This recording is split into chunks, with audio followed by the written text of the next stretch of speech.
আজকে সার্টিফিকেট পেলেন, কেমন লাগছে একজন পশ্চিমবঙ্গের একজন মহিলা হয়ে? খুব আনন্দ হচ্ছে, কারণ আমাদের মুখ্যমন্ত্রী যে প্রতিশ্রুতি দিয়েছিলেন যে 1 মাসের মধ্যে অন্নপূর্ণা যোজনা চালু করবেন, অনেকে গুজব ছড়াচ্ছিল যে ও ভুয়ো কথা, কখনোই হবে না।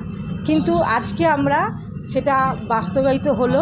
আমাদের হাতে এই সার্টিফিকেট, অন্নপূর্ণা যোজনার সার্টিফিকেট তুলে দিয়েছেন এবং প্রত্যেক মায়েদের বলবো সকলেই কোনো গুজবে কান দেবেন না।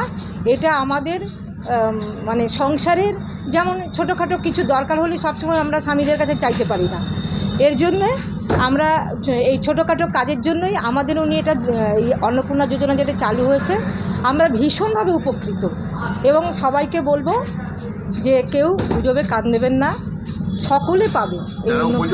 তারা উপযুক্ত প্রত্যেকেই এই অন্নপূর্ণা যোজনার আওতায় আসবে এবং পাবে। ফর্মটা ফিল আপ করতে হবে প্রত্যেককে, এবং যখন ফর্ম ফিল আপ হবে 1 সপ্তাহের মধ্যেই টাকা ঢুকে যাবে। আপনার নামটা? আমার নাম হচ্ছে রুমা সরকার।